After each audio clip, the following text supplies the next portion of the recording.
Hey guys, I'm Houston Royster. I'm our construction director. Tonight for your homeowner class, we're going to be doing a general walkthrough of what your house will look pretty similar to. You guys may experience a few different kind of setup in your house, or it may not lay out the same way. But tonight we're just going to do a general overview of what it will look like, how some things work, how your systems work, kind of how to take care of your house, and just kind of a few other items like that. This will kind of be what your living room looks like. In most of our houses, we have carpet. So carpet will be in the living room and all the bedrooms and down the hallways. In some circumstances, that may change, but for the most part, there's carpet in your living room, carpet down your hallway, and carpet in your bedrooms. There will be sheet vinyl. There's an entryway at your front door, and then in your dining room, kitchen, bathrooms, and maybe utility closet, laundry room. So just talking about the flooring areas, that's kind of what you'll see going into your houses. So all your houses will have white single hung windows. So there's two different kind of windows. There's single hung and double hung. So the single hung windows that we provide, the top glass does not move. So double hung, both panes would move. So to open them, you just unlock and they simply slide up and down. So whenever you guys get, before you close on your house, we'll do another walkthrough and I can go through again and show you guys kind of how all the windows work, and we'll make sure they all work very well. So the bottom half will have a screen, and if you pull in on these tabs on the side, this bottom glass will fold down, and this is how you remove your screens and take your screens in and out. This also enables you to clean the glass, so you can lay this down and clean the bottom glass from the inside. You'll still have to do it the top from the outside. So this is, watch out for your cord on your blinds when you're installing them. But the screens kind of fit into a slot and they have two little tabs. If you get them in there right, the tabs kind of lock the screen in place, and then you fold this window back up and it kind of snaps into place. So yeah, in some houses you may see double hungs, but all of our windows will be single hung. They're vinyl, they're double paned, Energy Star, very energy efficient windows. You're not going to feel a draft coming in or out. So all your windows will also come installed with blinds. These blinds do not have a cord. I don't even know if they make any with a cord anymore. They still might, but for safety purposes, to prevent children from getting choked on them, they no longer have the pull cords. So they simply just kind of pull up and down. They retract on their own. So you'll just want to be careful with these. Try not to hit them or poke them too much. They can break, so just be very careful with them. And they do have a wand where you can kind of open and close or change the angle. So in the living room, there will be a fan, a ceiling fan. You'll probably have two switches on either side of the wall that control the light for the fan. And then typically there's a third switch, or there's a second switch by the front door that'll turn the fan off and on. You can also, it probably has 3 speeds, so you can pull the chain to go from high, medium, or low speed. You can also turn it off that way as well. So there will only be a ceiling fan provided in the living room, although in every bedroom where there's a light fixture, we do provide, there's a, where the light fixture screws into, you can also put a ceiling fan in there if you ever wanted to. It's rated to support a ceiling fan. In every living room and all the bedrooms, you may notice there will be a plate next to one of the plugs. That will be for TV and cable. So they're blank right now.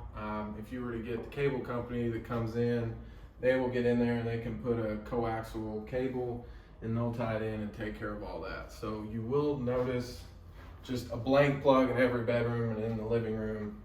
And so if you call a cable company, they'll kind of wire it up and set it straight. So as you saw earlier in the living room, that will be carpeted, and this is sort of an example of the vinyl floor. So this is actually a dining area.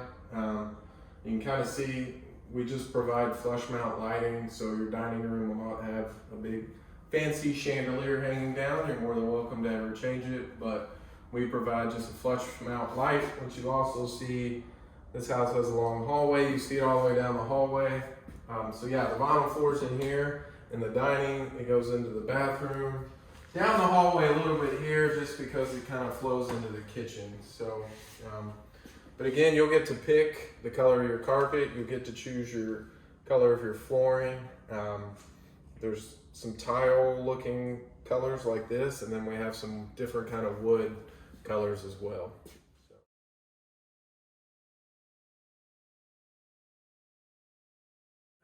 So this is typically what your kitchen will look like. You may have one or two light fixtures up above. We generally try to put a window above your sink, you know, just for a nice view while you're doing dishes. Lets a little natural light in. We'll provide, so your countertops will be similar to this. The backsplash and the countertop are all molded into one. These also have a no drip edge. So the edge comes up on the countertop, prevents water from kind of rolling off of it. That keeps it trapped on here. These are laminate countertops, so we do not do like granite or marble or anything. These are just laminate countertops, so you need to be careful with leaving water sitting on your countertops. So especially if you've got a nice kind of L-shaped 90-degree turn in your kitchen, there will be a big seam down the middle here where the countertop, they can't make a 90-degree turn in the countertop. So you need to be really careful not to let water sit on this seam. If water gets in there, it'll eventually warp the countertop. The laminate part, which is a sheet of vinyl on top of a wood, will start to peel back and it'll tear the countertop up pretty bad. There's really no way to fix it except for replacing the whole countertop. Also over here, you'll have a double bowl, 8-inch deep stainless steel sink. Typical hot and cold, it'll come with a little sprayer so you can help with your dishes. I'll open these doors so you can see underneath. We do not provide a garbage disposal. So due to a variety of reasons, we do not provide one, but if you ever wanted to get one, they are wired up to, so you can use one. So they're wired to be able to use one. So there's a plug down beneath the sink where you would plug your garbage disposal into, and you'll have a plug up here.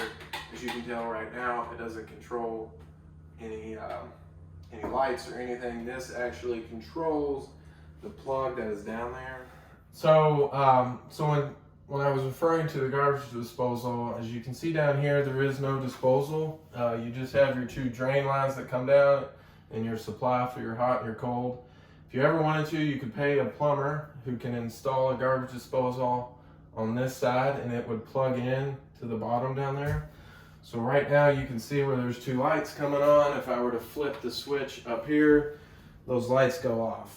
But while we're down here, one thing to remember, as you're moving in and putting pots and pans away, be very careful not to hit any of this plumbing.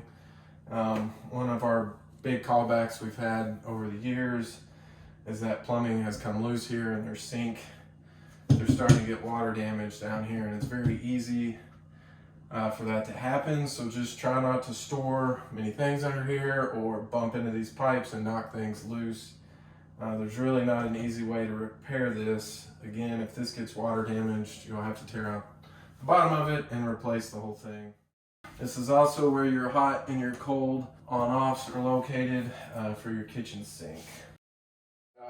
So all of our houses will provide a electric range. We do not do any gas appliances or furnaces, just, for safety reasons.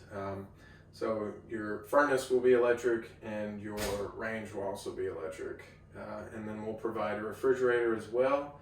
We do not provide dishwashers, which I'll talk about more of that in just a minute. So your range, again, it's just a standard range.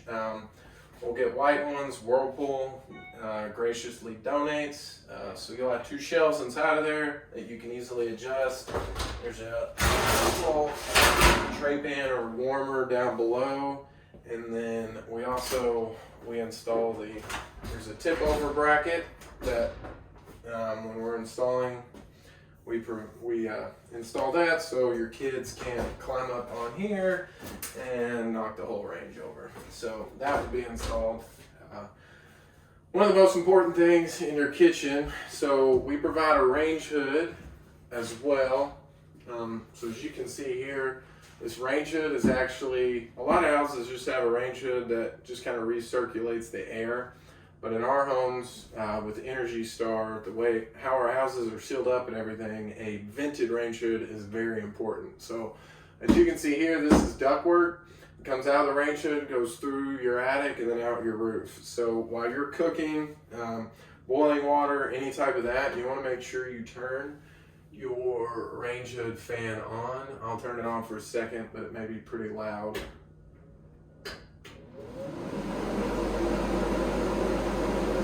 So they'll typically have 2 settings. It's kind of a lower setting and a high setting. I think when you're boiling water and making a lot of moisture, you probably want to use that high setting. So it's very important to pull all that moisture out. There will also be a filter up under here that you can also need to clean every once in a while. You'll get grease buildup on that. So that's another little maintenance thing. It's just to clean that to make sure that air can come through there. So this is very important because we don't want to trap all that moisture in your house. So a lot of the houses or apartments you are typically have lived in, they may not be sealed up or airtight.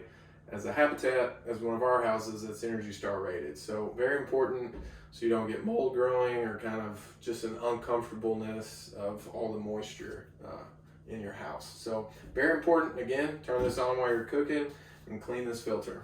Yeah, so the filter, it's got a tab on it. The range hood may not look exactly like this for every house, but they all have this filter that'll kind of trap grease from going through, but it will have a tab that you can pull down. So you'll just need to clean them, and if I can get it in there right, they just kind of snap back in place.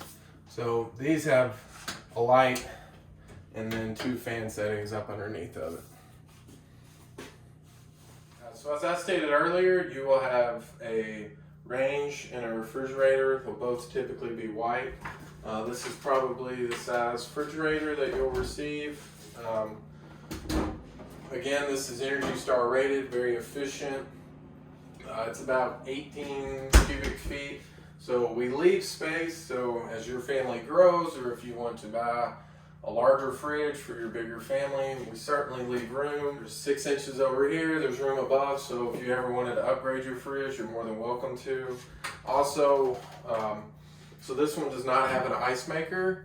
However, if you were to buy another fridge, there is a water line hookup behind the fridge. So since this one doesn't have an ice maker, you kind of have to freeze the water to make ice in the trays, but there is a water hookup. So if you ever buy a fridge that has water in the door or has an ice maker, you will be able to hook that up. You will need to get a water line or have a plumber hook it up for you. So we do not provide a dishwasher, but in every house next to the sink, we have a 24-inch wide base cabinet, which is the exact same width as a dishwasher. So if you ever wanted a dishwasher, you can either do it yourself or you may have to pay someone. You can remove this cabinet, take it out of the cabinet. You can buy a dishwasher and get that installed. You'll have to cut a hole to run the drain line under here, and that other plug that is below the sink that we talked about earlier is where you'll plug the dishwasher in. So you may need to hire a plumber to do that, or if you're very handy, you can do it yourself. So we do not provide a dishwasher, but we provide a space where the dishwasher can be installed. Your cabinets in general, this is probably most likely what they'll look like. This is the style that we've been using for the past several years. You will have your choice. So not only will you choose your carpet color, your vinyl color, you'll also choose your countertop color as well. May have a couple dozen or so different choices you can pick.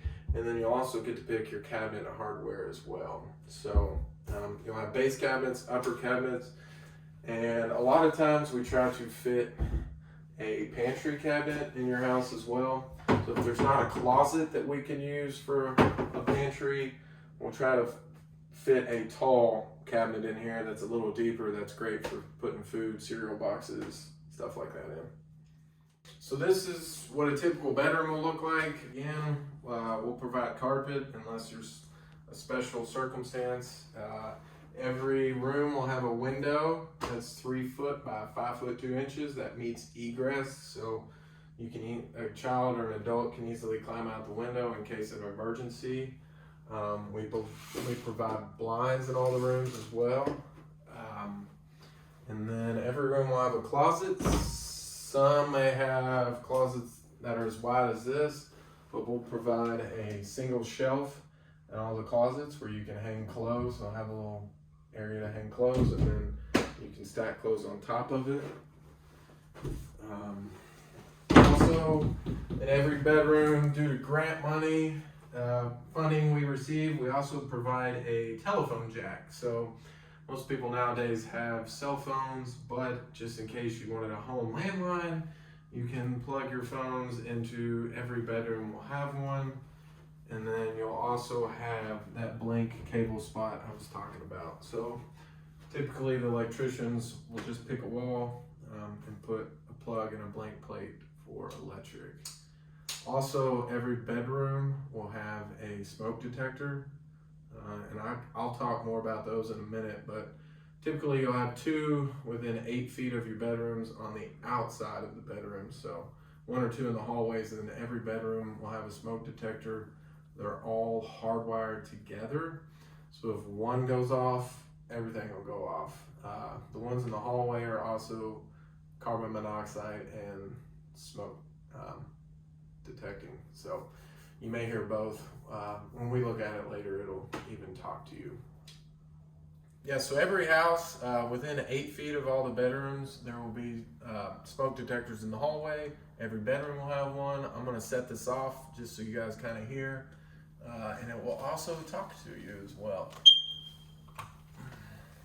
So first we'll do a smoke alarm, and then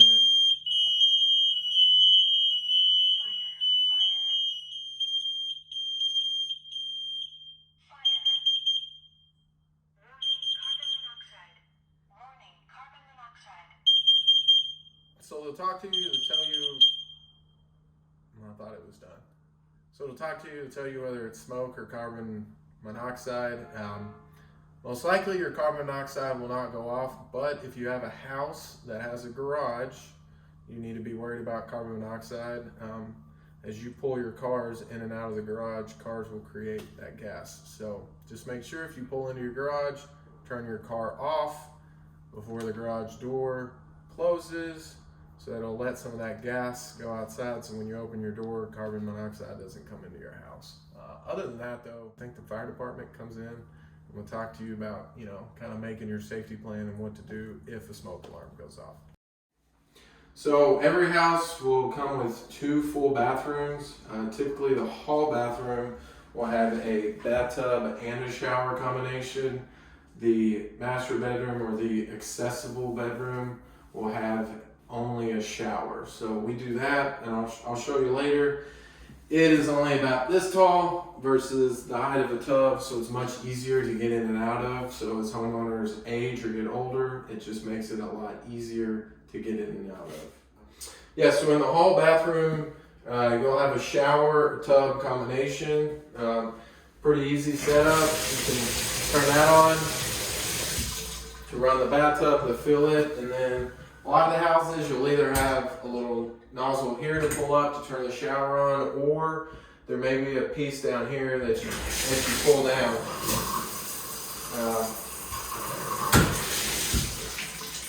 We also provide a shower curtain rod, so we don't do shower doors or anything like that, so you'll have to get your own shower curtain. We'll provide the rod though. You just want to make sure when you're taking showers, keep your shower curtain on the inside of the tub so you don't get water all over your floor.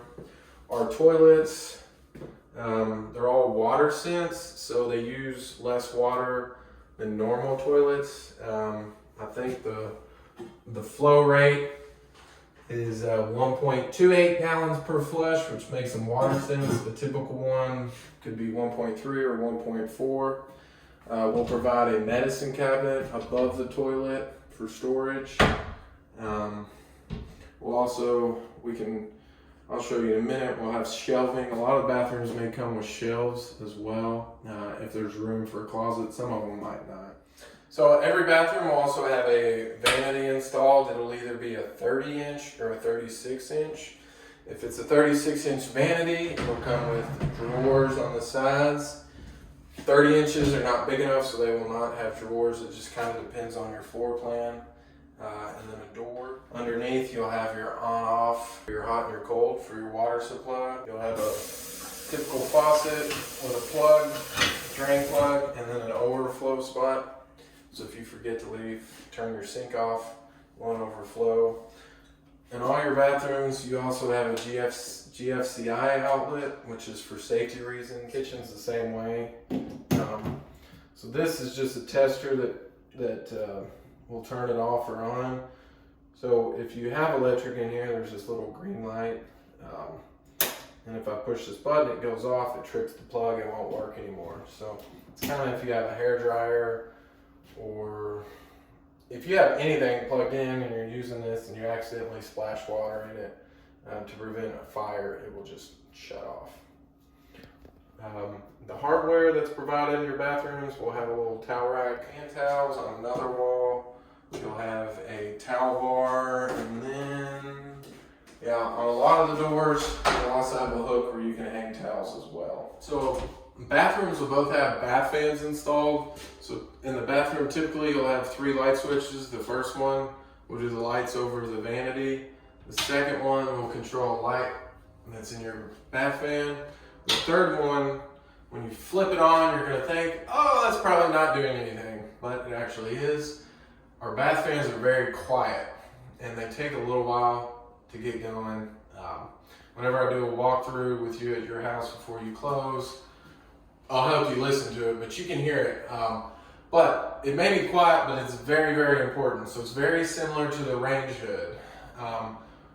This vents through the attic, it goes out your roof. It takes all the moisture from when you take showers or take baths and take them out, and takes all that moisture and pushes it outside. So very similar to the range hood, you need to turn your bath fans on when you're taking a shower or a bath, and probably let them run for 10 or 15 minutes afterwards.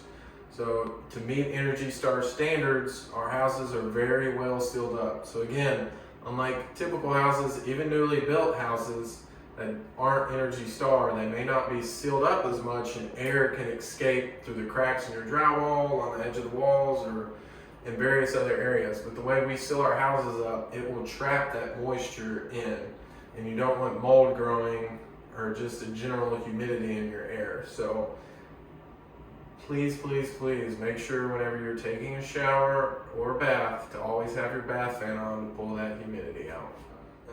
So again, with your toilet, please only flush toilet paper. I know they make a lot of wipes that say they're flushable. It's probably best not to flush those. So we recommend only flushing toilet paper.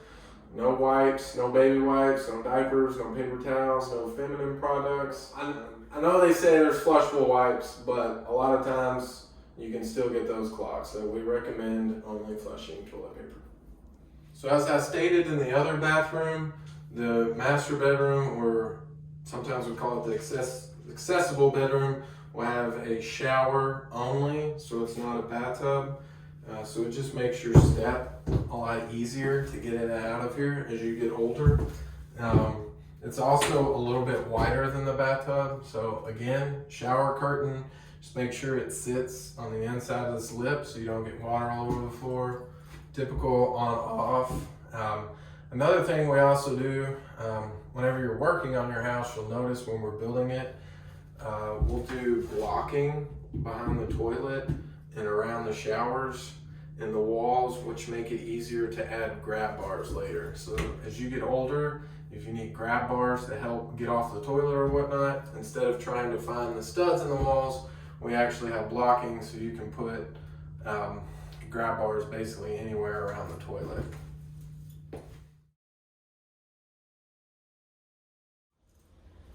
So this is the laundry room.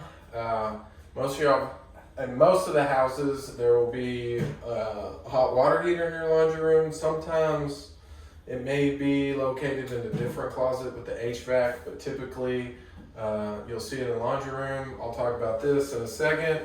Then you have your washer and your clothes dryer. So your washer will have your drain hole, and then your hot, which is red, your cold, which is blue. You'll plug it in here. The dryer plugs in over here. Again, this is a 4-prong dryer, and then you want to make sure that the dryer is hooked up and vents properly outside. We'll provide a shelf above it where you can put your laundry detergent or even hang some clothes to dry. So the first thing that's going to be very important, most of your houses near the water heater will be your main water shutoff, which would be this valve here.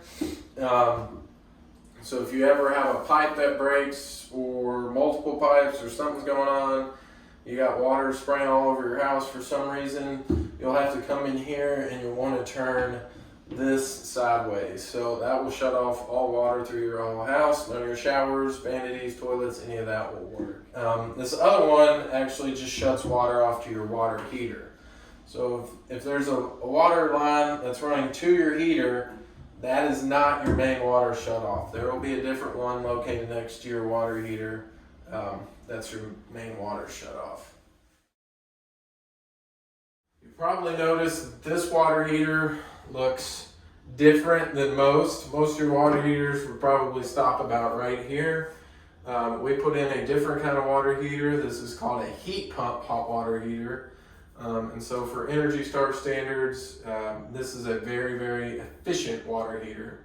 So very much like your outdoor unit for your HVAC, this has a fan that's located on the top, and it pulls air in from around the house, just in this room or whatever, pulls it in there, and it actually uses that air to heat your water. So instead of using electric, it'll just run on this fan.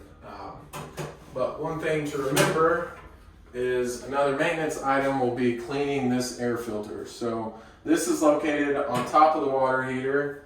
It easily comes out, and then you can just take a vacuum and you can just kind of suck all the dust off of it. So it will get dusty over time, and just to help your water heater run more efficiently, you'll need to take that out and kind of vacuum it off.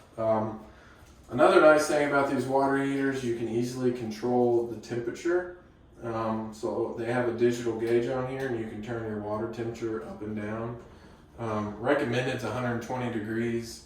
That helps, if you have any small children, so they don't get burnt. And then, so I'm gonna turn this on. So with this water heater, I just turned the temperature of it up just so you guys can kind of hear what it'll sound like.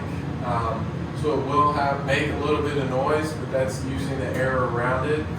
I can even, if I put my hand here, I can feel it sucking in air. And then on this side, it'll blow cooler air out.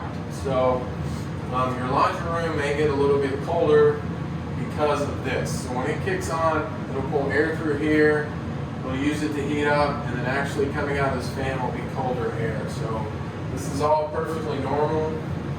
You may hear a few other noises coming for it, but it's all normal. So it's just a little bit louder, but it's got a fan that runs. But if that's running, it's not using electric, and turn it, saving you money. So with your dryer, again, it's a 4-prong plug. Down here at the bottom is your dryer vent. You want to make sure that it's vented down there. Do not use a flexible duct for that. Those are not meant for dryer vents. You can use those for bath fans or other venting, but for dryer vents, you can either use a rigid pipe or a semi-rigid pipe. so that lint can't get trapped in there and catch on fire. So there's kind of where you plug it in, and you just need to make sure that it connects. You want all that moisture, again, leaving, kind of like the bath fans and the range hood. You want to make sure that your dryer vent stays connected and all that moisture and lint goes outside. So located in your hallway, you'll find your air handler. So this system's set up where it pulls return air at the bottom, kind of feeds it through. All the ductwork runs through the ceiling and then feeds cold air or hot air into your into the bedrooms or other rooms. The main thing you want to remember with your air handler is there's an air filter that will be located. Now every house may look a little different, but in this one the air filter is located just above the air return. So in this, actually, this air filter is washable, so this one you can take it out and hose. Some of our other houses, the air filter, you can just buy new ones and replace them. So it's very important to either clean, as in this case, clean this one every 3 months, or you want to buy a new air filter every 3 months. So again, this is very critical. If the air filter gets too dirty, it's gonna not be able to suck all the air through here and clean your air as well. So it's very important, because as it pulls all that air in there, it'll catch dust, dirt, anything like that, and it'll keep it from getting into the rest of your room. So it cleans it, and then this also will dehumidify the air. So there's a pipe that runs through here that catches condensation. It'll run outside. So you may notice a little pipe on the outside of your house in the summer, or there's a little bit of water dripping out. That's because it's pulling humidity from inside your house, and the air, the little water that it traps from that will go outside. So yeah, very important, change your air filters. That's just as important as turning your range hood on when you cook, turning your bath fans on whenever you're taking a shower. So this is the inside part of your HVAC unit.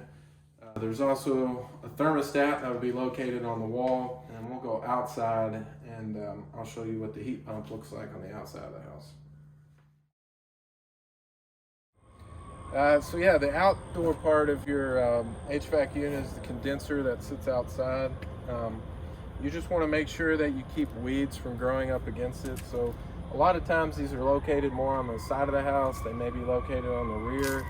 But where grass and weeds may try to grow up, you don't want to get any grass or weeds growing up against there. You want to keep the outside of it clean. You can take a water hose and kind of clean this off. You don't want any leaves getting trapped on there either. That will make it less energy efficient if stuff grows on there or leaves get stuck to it. All of our houses are equipped with gutters at the edge of the roof. These capture water and direct them towards the end of the house. If you live close to trees, or trees are overhanging your house, once or twice a year you're going to want to clean the gutter out, remove any tree limbs or leaves or anything to make sure that the gutter works properly and is not clogged. This is especially important before winter, so your gutter does not get clogged and then the water freeze. This could potentially rip your gutter off of your house. So you just need to make sure, if you're in an area that's got some trees around it, once or twice a year you're going to want to get on a ladder and clean your gutters out.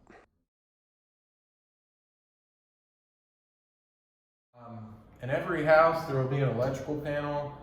It may be located in the garage, maybe a bedroom, maybe the laundry room. So it'll be located in different places. In this house, it happens to be in the garage. It'll be this big square box. This is where all the electric is located in your house. At the bottom, or it could be at the top, I guess, but there's one large switch that will be by itself. That is your main shutoff for your house. So if I was to flip that off right now and shut down all electric to your entire house. So unless of an emergency, you really shouldn't ever have to shut all the electric off to your house. But above that are a bunch of little breakers, and the electricians will label everything. So you'll find a corresponding number on the side, the right side in this case, are even number or odd numbers. So you have 1, 3, 5, 7, 9 on button up, which locates, if you find it over here, 1, 3, 5, 7, 9, 11. So number 1's the washer, then you have a double for your range because it takes more electricity, same as your AC, your water heater, your garage outlets, your bathroom plug, your dishwasher and disposal. So it goes on up, all the way up through there, and they'll have everything labeled. Over here on the left side will be your even numbers. So again, 2, 4, 6, 8, 10, 12, all the way up to 22 in this case. And here you will find the corresponding numbers. So if we were to start at the top, you have your hall bath, and your kitchen and dining would be number 22. So if you ever wanted to change a light fixture, you could come out here and you could shut off the breaker there, and it would turn off all the power. So actually that one also happened to turn the lights off and on in the garage. So so all those are located there. They'll all be labeled very nice and easy so you can read them. Sometimes you may have a breaker that trips. So if that's the case, if you're trying to use your microwave and the breaker trips inside, out here you would hear a noise, but inside, if your microwave quit working for some reason, you'd have to come out in your garage and you could take a look at it. So if you look, when all the breakers are on, they're all flipped towards the middle. So they're all facing the middle. So if you were to come out here, say your microwave wasn't working, you should be able to find microwave number 12 over here. You could come here and you could see that this breaker is not in the middle anymore.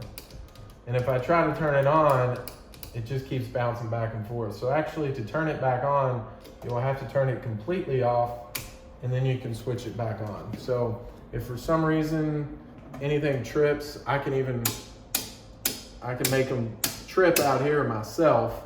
But if you're ever inside and you lost power to one of those things, you would have to come out here and see what caused it. And you will have to flip them off and then flip them back on. The only plugs that'll be a little bit different will be like the GFCI plugs we talked about. Those plugs would be like, for instance, your garage outlets are that same way, and your bath GFI. So that's 15 and 17. So 15 and 17 are right here. So these look a little bit different. They don't have this white test button or this purple test button. They actually have the button that's built inside of it. So that's what we talked about earlier. If you lose power in your bathroom or your kitchen plugs or something like that, these won't trip. It'll trip inside of your fixture, and that's where you have to push the little button. So the GFI plugs, so you'll see them in your bathroom. We have them on your front porch, your back porch, really any plugs outside. And you'll also have them in your garage as well. And actually, the one in your garage will also control your garage door. So if you ever had any issues of your garage door not working, it's most likely because you may not have power here. So if this light is off, your garage door is not going to work. So that's an issue that's come up a few times with our homeowners. And again, when we do our walkthrough with your house, I'll talk more about that. But these kind, I guess I really didn't talk about resetting. So the GFI plugs, whenever they're working, there's a little green light, and they have a test button, so you can turn them off just by pushing that. So when that goes off, this little button on the top pops out, and this light goes off. And then to turn it back on, you have to press that button. So this just kind of mimics a power surge. So if there's a power surge, this light goes off, and then that top button pops out. So to reset them, you just push it. So that's how it will be in the garage, any outdoor fixtures, and in the kitchen. Or not the kitchen, the bathroom, sorry. So if your house happens to have a garage door, there will be a keypad outside that you're able to control the garage door from. You'll be able to set your own code for it. And then inside, you will have a opener to press that's close to your door going into the house. Thing with the garage door It'll have eyelets down here at the bottom. So if for some reason, if you're trying to close it and it's not working, these eyelets at the bottom could be blocked. They have to look at each other. So if it's not closing, you can look and see if anything's blocking it. Again, it could be that your GFI plug in your garage flipped and the button popped out, and that means you lost power, and that's another reason why your garage door may not open. So if you're outside and your garage door is open, all you have to do is hit enter on the keypad and it will open up your garage door. Once it closes, to open it back up, you can punch in your code and hit enter. It will open back up. Every house will also come with 2 garage door openers that you can keep in your car or carry around. They're located like this. They'll have a large button. The largest button on here should be the one that will control your garage door. So you can clip these in your visor in your car. So you'll have an opener by your door going into your house. You'll be able to open them from the keypad. And then this large one, you can clip to your car. Some of these, actually including this one, you can even download an app on your smartphone and you'll be able to control your garage door from that. If for some reason you ever need to close your garage door and you've lost electric and you can't figure out what's going on, but you need to close it, there is also a manual release. So this red handle will release the garage door from the chain that pulls it. And you can easily pull your garage door down just manually. So if for some reason something happens and you really need to close it and you can't, if you needed to run somewhere and you can't get it to work, you can always pull that down and it will release it, and you can pull it up and down all on your own.